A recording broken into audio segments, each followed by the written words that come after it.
on me demande ici de compléter entre chaque nombre là par le symbole supérieur, inférieur ou égal. Donc on va les prendre un par un. Le premier, 4 septièmes et 7 quatorzièmes.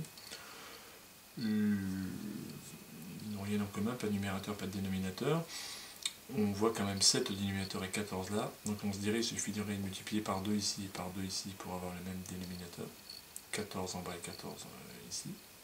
Donc on aurait du coup 8 quatorzièmes à comparer avec 7 quatorzièmes. Évidemment, 8 quatorzièmes est plus grand que 7 quatorzièmes. Quand deux fractions ont le même dénominateur, on peut comparer les numérateurs. Ici, 7 huitièmes et 16 quinzièmes, c'est un peu plus embêtant, puisque 15 n'est pas un multiple de 8, et on n'arrivera pas à mettre ces deux fractions au même dénominateur très simplement. N'ont pas le même numérateur non plus, on ne voit peut-être pas trop comment s'en sortir. On peut observer que 7 huitièmes est plus petit que 1, puisque le dénominateur est plus grand que le numérateur.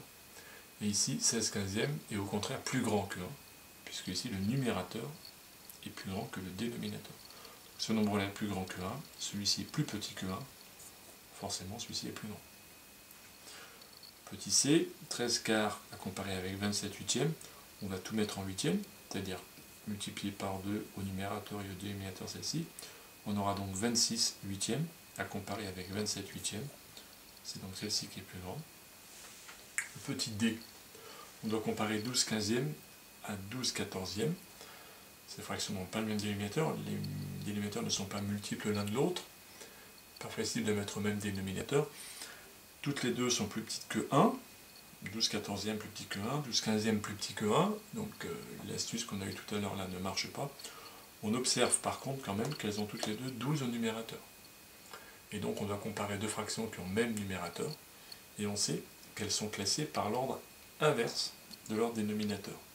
C'est-à-dire que du coup, plus le dénominateur est petit, plus la fraction est grande. Avec l'exemple classique de dire, il vaut mieux prendre 12 parts d'un gâteau coupé en 14 que 12 parts d'un gâteau coupé en 15. On aura plus à manger ici, moins il y a de parts, plus elles sont grosses en fait. Donc plus le dénominateur est petit, plus le quotient va être important. Donc 12 quatorzièmes est supérieur à 12 quinzièmes. Ici, 9 18e à comparer avec 3 sixièmes. On va tout mettre au même dénominateur en 18, donc on va multiplier par 3 numérateurs et par 3 dénominateurs, et on s'aperçoit qu'on trouve 9 18e. Ces deux fractions sont donc égales. 24 dixièmes et 10 cinquièmes, en mettant tout au même dénominateur en dixièmes, on doit comparer 24 dixièmes et 20 dixièmes, c'est 24 dixièmes qui est donc plus grand. Ici on compare 7 quarts à un entier. L'entier n'a pas de dénominateur, pas facile à comparer. En fait 2, on peut l'écrire 2 sur 1. 2 sur 1, en multipliant par 4, numérateur et dénominateur, 2 peut s'écrire en fait 8 quarts. Il est clair que 8 quarts est plus grand que 7 quarts. Et enfin ici, 1 quart à comparer à 0,3.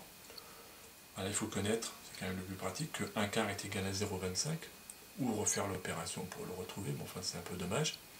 1 quart étant égal à 0,25, 0,3 est supérieur à 0,25.